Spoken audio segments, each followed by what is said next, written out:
emular también lo que pasó con la primera, eso yo no lo sabía.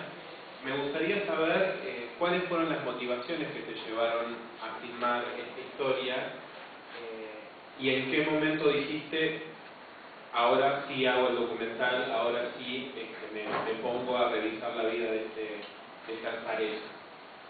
Las motivaciones son absolutamente personales. En la película, o sea, mi vínculo con uno de los personajes de la película es la motivación para llevar esta historia. Mi desconocimiento de quiénes son mis abuelos maternos es la motivación más fuerte para llevar la película adelante. El momento en el que hice clic medio tiene que ver con esta discusión que tuve con todo el equipo de producción desde el principio que pensamos en hacer la película, que era hasta dónde me involucro yo, porque esta historia es contable desde muchos lados, o sea, solamente la historia de Raúl Barandilla y Miriam Telford da para una película, o sea, y hay varias, y hay libros, y hay programas de televisión, y hay investigaciones, o sea, solamente esa historia justifica una película. Lo que le hacía diferente era desde dónde la contábamos nosotros. Y el clic fue ese, fue decir, bueno, decido involucrarme y progresivamente, porque reconozco que me costó muchísimo, acá tuvimos que trabajar mucho todos para convencerme de que me fuera involucrando cada vez más. Progresivamente me fui involucrando hasta que en un momento empezó a construirse sola, empezó a tomar forma, dinámica y empezó a crecer. Y cada vez es más importante llegar desde ahí.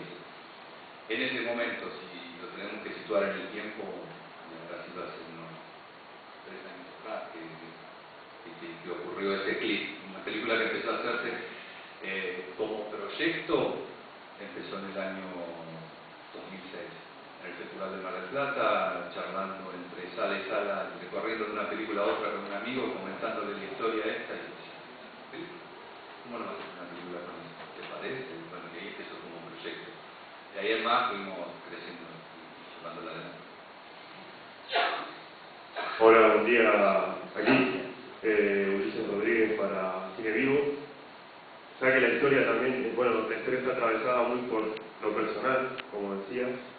¿Qué es lo que, digamos, más te tocó, la fibra íntima, lo que más te emocionó al bucear en tu historia familiar, en lo de tu abuela, y en todo el enigma que hay también, porque, bueno, si bien la gente vela, digamos, de quién es hija, tu mamá, queda como un montón de dudas que vos, de preguntas que quedan a vos sin resolver, ¿no? Sin responder. Sí, intentamos buscar resolver todas las dudas, todas las preguntas que había. Lo que más me llamó la atención en un principio fue que la historia está contada cientos de veces está contada muy parecida o prácticamente igual, cientos de veces está sin chequear, y se nos ocurrió realmente, ya son muy pocos los que han investigado que realmente se han tomado el trabajo de chequear, pese a que la mayoría de los que han investigado han colaborado en esta película. Yo les debo un agradecimiento enorme a todos los que han hecho trabajos anteriores sobre este tema, porque todos colaboraron con nosotros. Todos, en algunos casos de manera muy generosa y en algunos casos pidieron ni siquiera ser mencionados. Por eso me aparecen en la película como agradecimiento. Pero esta cosa de manipular la historia que tenía Barandilla, esta cosa de construir una historia, de contarla, de transmitirla de una manera, de convertirla en creíble, en saber manipular la prensa y saber manipular la comunicación de la historia para terminar convirtiéndola en real, no pudimos comprobar que era tan real. Y empezamos a encontrarle muchos puntos flojos cuando nos empezamos a meter y a bucear en si era tan real o no era tan real como era. Eso fue lo que más me llamó la atención de la historia. Y en lo personal, bueno, está claro, es la búsqueda personal, ¿no? La identidad, es saber de dónde venís, creo que es saber, digo, es como una búsqueda personal de cada uno que está ahí latente, y los que lo saben, lo tienen claro y ni se dan cuenta, y los que no sabemos realmente determinadas cosas sobre nuestro pasado, empezamos como a escarbar y a buscar. Lo personal está ahí, pero la historia de Barón quizá está en esta cosa, ¿no? Cómo el tipo manipulaba todo, construía, armaba, generaba, comunicaba, lo terminaba convirtiendo en real. Esto es así, o sea, hoy sería un excelente jefe de prensa de cualquier candidato a presidente en Estados Unidos inclusive, porque la verdad tenía un manejo impresionante de la comunicación. Si puedo hacer una acotación, es que primero porque el director, segundo porque es historia personal, entonces era un poco complejo para los que estábamos al lado y tenemos la confianza para poder decirnos cosas, pero al mismo tiempo hay que respetar esa historia personal que cada uno sabe cuándo y hasta dónde tiene que llegar, ¿no es cierto? Pero claramente todos los que antes escribieron, y si se hubiese hecho de una manera pseudo-objetiva, a mí me parece que hubiésemos perdido el gran valor que tiene la película, que el único que la puede contar de esta manera es él.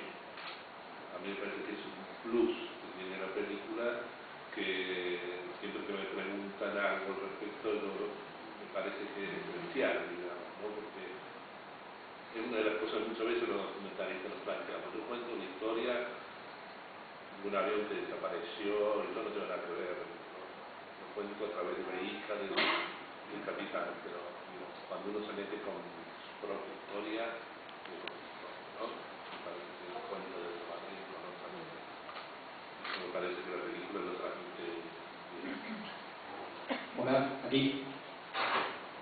Eduardo, quería consultarte sobre la inclusión de lo que podríamos decir dramatizado de ficción en cuanto a lo que tiene que ver con la obra de teatro.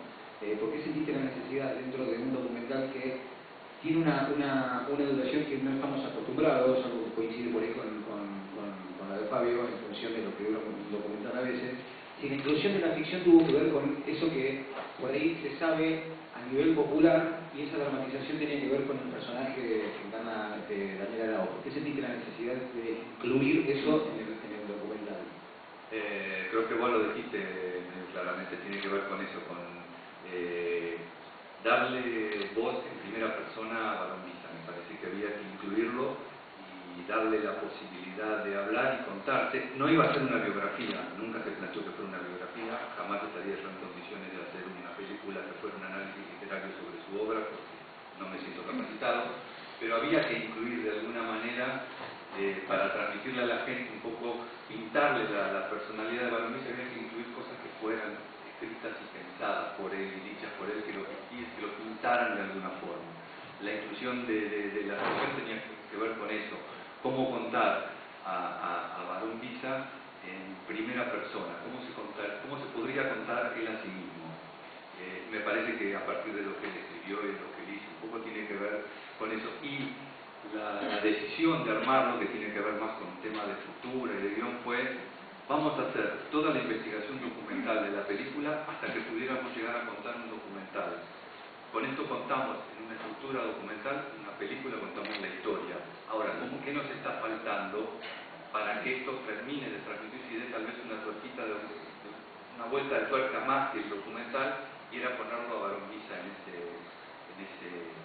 papel, en ese lugar, en esa posibilidad de contarte? Y así fue como lo fuimos armando, o sea, se fue dando cómo incluirlo a él en primera persona, ¿no? Y después de armar la estructura documental, o sea, en realidad el documental lo podríamos haber contado sin ninguna ficción, pero nos faltaba cómo contar a él, y no había, salvo caer en ciertos recursos como blog o meterse en alguna cuestión, hizo tal cosa, o buscar a alguien que lo relatara. Me parece que en algún punto él tenía que hablar en primera persona. La buena idea de Eduardo fue del tema de espiar una obra de teatro, ¿no? De meterse como un testigo, ¿no? Y meterse en un ensayo de una obra de teatro sobre Barón Visa. Hola, ¿qué tal? Guadi Calvo de Radio Las Madres. Dos preguntas simplemente.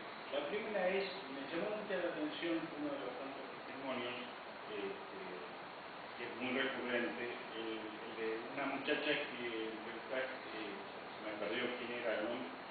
Entrevistaste al pie del monolito en San Juan. Sí, está como obsesionada en la idea de que fue Barón Visa el que los asesinó, literalmente, a cuchilladas, una cosa bastante loca, me parece. ¿Quién era? ¿Cuál es el contexto se aferra para semejante acusación y después, quizás es demasiado pronto para comentarlo, pero cortar la historia, termina la historia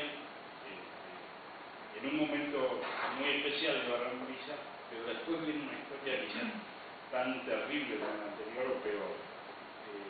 ¿Tenés visto declarar una continuidad? Ayer jugábamos con él, vamos a la segunda parte. Te contesto primero la primera pregunta. La chica que vos estás mencionando es Karina Villafañe. Ella es una investigadora en accidentes aeronáuticos, una investigadora sobre la historia de la aviación. Particularmente ella estudió mucho este tema, es alguien que colaboró mucho con nosotros en la investigación y trabajó mucho este tema. Ella representa, el valor que ella tiene en la película para mí muy poderoso es que ella representa el imaginario popular en Córdoba sobre esta historia. La gente hoy por hoy sigue convencida, creyendo, pero con certeza, de que ahí hubo una mano negra y que hubo un sabotaje, o algo más grave que un sabotaje, pero que hubo algo. Entonces, quien representa esa idea con más fuerza y que hoy por hoy sigue trabajando, Karina está trabajando ahora en San Juan tratando que se reabra el juicio sobre el tema, o sea, ella lo hace con una pasión y totalmente convencida de lo que dice, o sea, no hay ninguna duda en lo que ella dice, lo cree 100%, ella reflejaba esa idea de esta historia. Entonces, nos parecía más que la mejor representante para contar esa parte. Digo, la idea nuestra es tratar de mostrar todo, en eso sí tratamos de ser amplios y mostrar todas las opciones. Hay muchas visiones sobre Barón Villa, hay muchísimos grupos en internet que tienen visiones más radicalizadas, otros que lo aman, otros que lo odian, hay de todo. Bueno, Karina representaba eso, por eso fue, y me parece que más allá de lo que pasa en Córdoba, mucha gente vinculada al tema coincide con la idea de Karina. La segunda parte, que si vamos a hacer una segunda parte, bueno, me podría costar un montón de años, no sé, vamos a ver si mi productor me ayuda o me boicotea, pero podría ser, es interesante. No, queda abierta a una segunda parte. De momento terminemos correctamente esta, estrenémosla y hagámosla conocida y hagámosla circular como merece. Ahora comparto tu opinión de que cuando la pasión es excesiva, cuando fija una posición radical y inmodificable, y yo creo que ella lo significa así, creo que se ve así en la película, con más que una pasión, una obsesión. Parece que involucrada sentimentalmente. Es así. Y el testimonio posterior de uno de los expertos de progreso militar, que habla claramente de la comisión de los cuerpos, entonces, lo otro entra como en el fanatismo. Ella está involucrada. Sí, además. Pero ella está convencida de necesidad. Está convencida. Ellos siguen trabajando para demostrarlo, Pero además hay un dato, ella es como una discípula de un oficial que era un tipo muy respetado como investigador de accidentes aéreos, ¿no? O sea, no es de la nada, digamos, en una función, pero No, está fundamentado, es decir, a ver, está fundamentado. Todavía está en el terreno de se podría seguir investigando y ella no permite que te deje de investigar. Digo, ese es un valor importante. Incluso Sí, tiene toda la seguridad para España.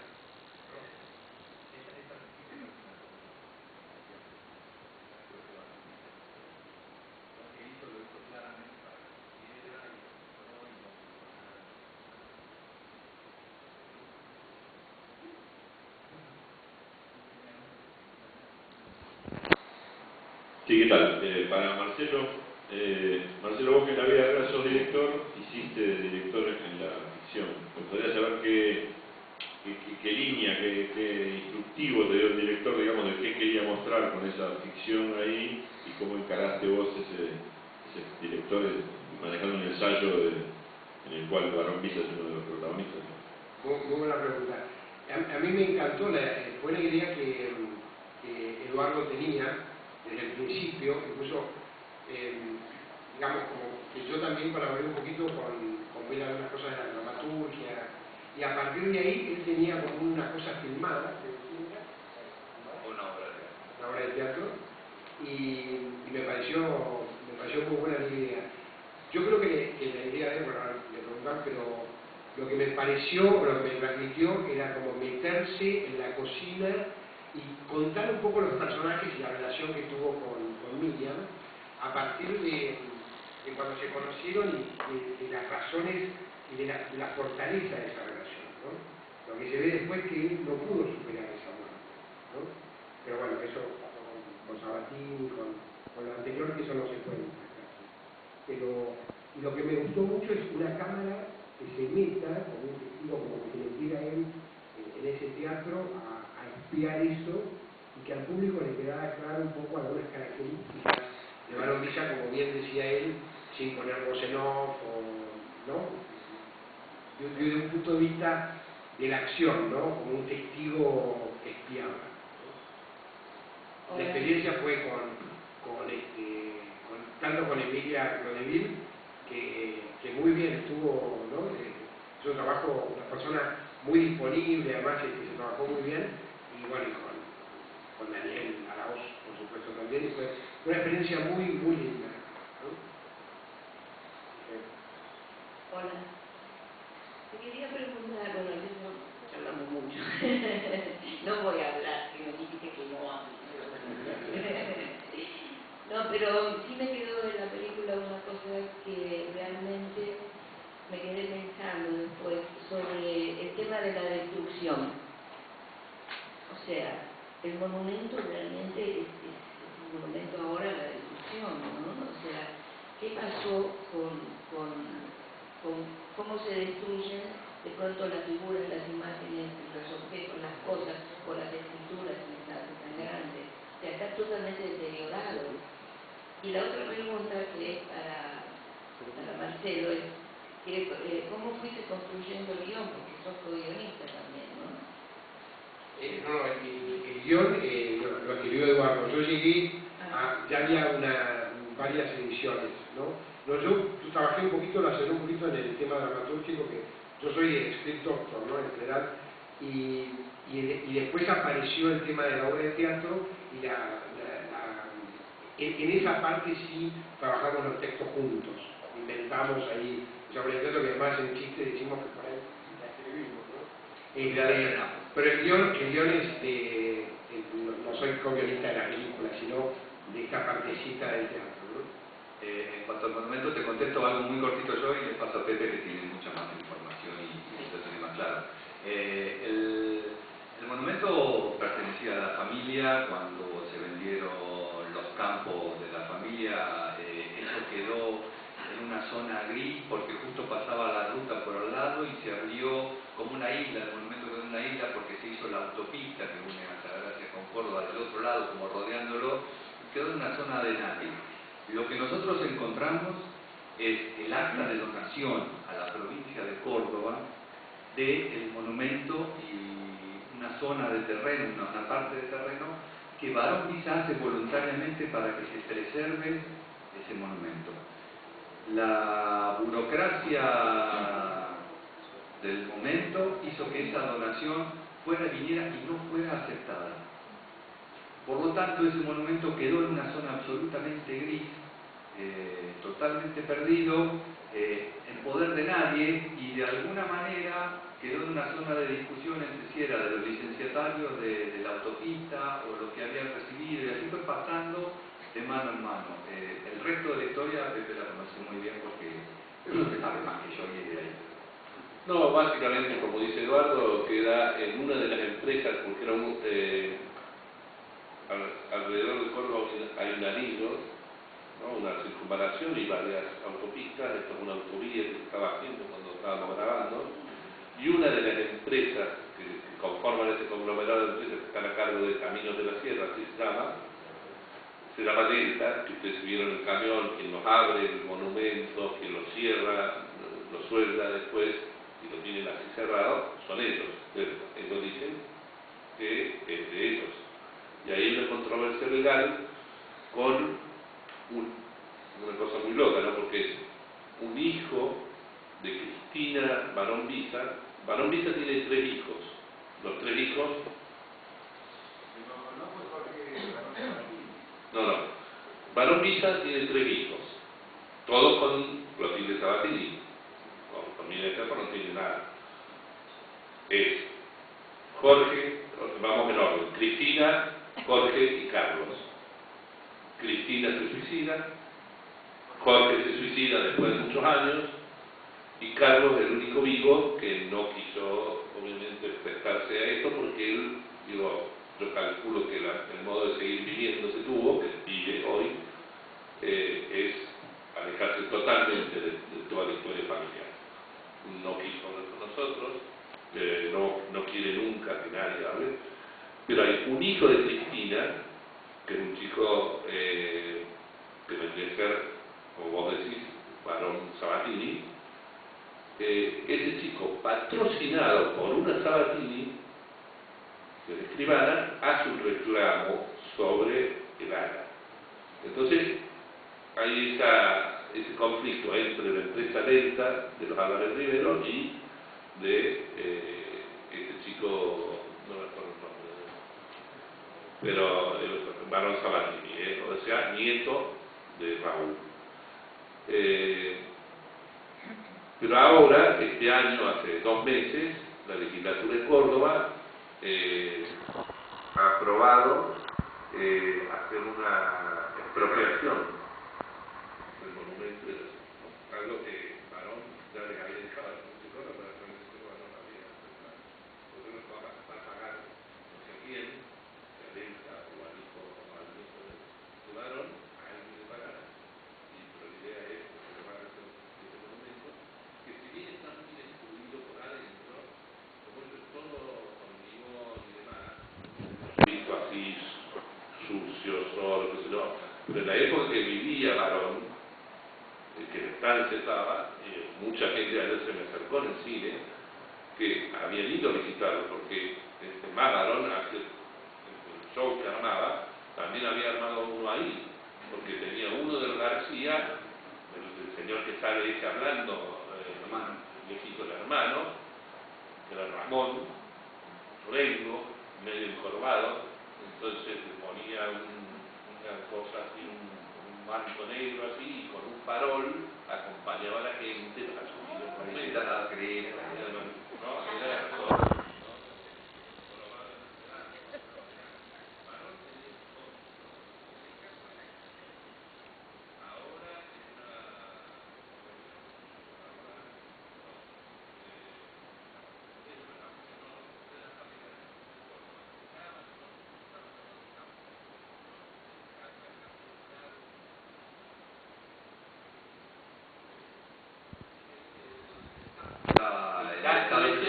El campo está en absoluta producción, es un campo dedicado a la soja y está en producción permanente, constante, el enorme campo.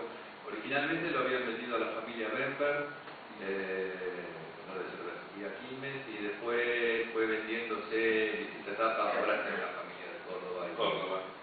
Y está en producción, perfecto, y está bien cuidado y todo, el casco es lo que está abandonado. La casa del lado, que está al lado de la pileta del casco, esa está en funcionamiento de los viven, pero extrañamente la casa principal está abandonada. Lo cual debe ser difícil vivir en la casa de Barón Villa con toda la historia. No sé cuántos se animan a decir, a ver, voy a hacer unos arreglos, acomodar unas camas, acá una mesa, ¿no? Debe estar complicado.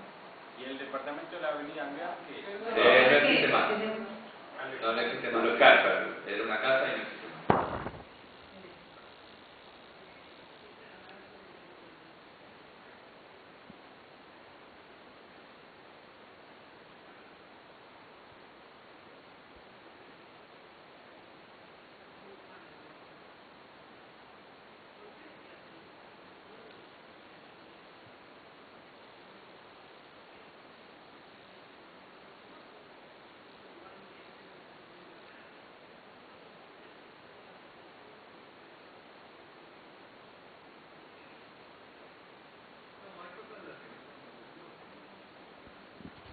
Pero te diría que la mayor parte de lo que logramos encontrar lo volcamos, no nos guardamos. hay mucha información que tampoco pudimos encontrar. Eso también es cierto, hay mucha confirmación que tampoco pudimos llegar a encontrar. Nos pasó, por ejemplo, yo diría que estuvimos casi 6 meses, hubo una persona dedicada exclusivamente a buscar la revista.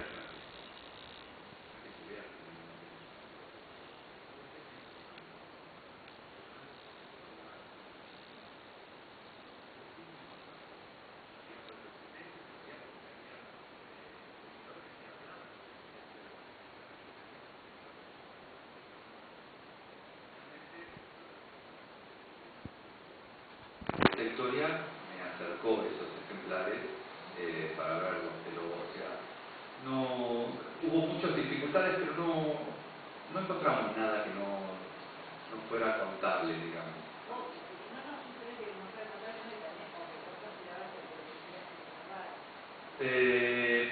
Esa fue la discusión, o sea, yo la mitad de lo que se ve en la película en un momento consideré que no tenía que reservar, o más de la mitad, y que no tenía que contar nada de eso. Esa discusión existió, pero conmigo mismo, y me fueron empujando, me fueron cacheteando un poco para que me corriera de ahí, pero bueno, me fui corriendo de ahí y decidí que no, que es cierto, eso que decía Roger, si vas a contar esta película, contar en primera persona, si no, hace otra, que hay millones de historias para contar.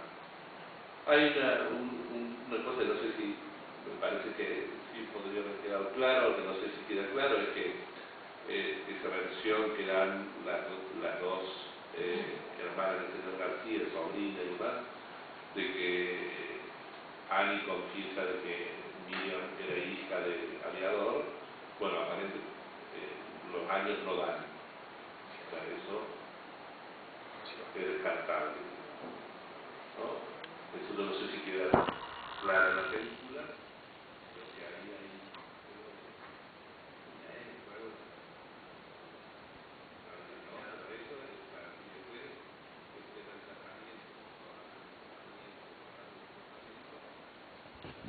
no hay un acta de casamiento, entran y eso se ve cuando va al registro que entran los dos como solteros a Argentina.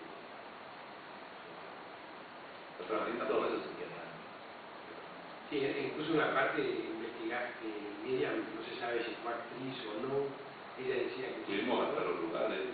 no había datos. En una de La esas construcción de personaje que me parece que hace maravillosamente bien. Claro, la construcción de varón. Él quería que validarla socialmente, de una forma validarla.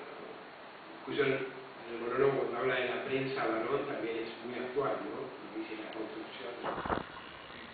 Es un monólogo que no se hizo ni por Marcelo, sino que muchas de las cosas son textos de ¿no? Creo que es un escritor para rescatar, porque yo, que soy un poco más objetivo, cuando estoy en una historia, creo que fueron dos personajes fuera de época, ¿no? No sé si uno en edad, como Cimarrino, mujeres de años 26, Adora, 26 años. que le hacía cambiar el trato social, acostumbrada a buscarse con señores, cagadas, y todo lo demás, o sea, no era una mujer, quería una muerte normal, una vida judía, Emilia, ¿no? Haciendo de Emilia. Lamentablemente no tenemos más tiempo, pero les agradecemos mucho por esta conferencia de prensa y muchas gracias.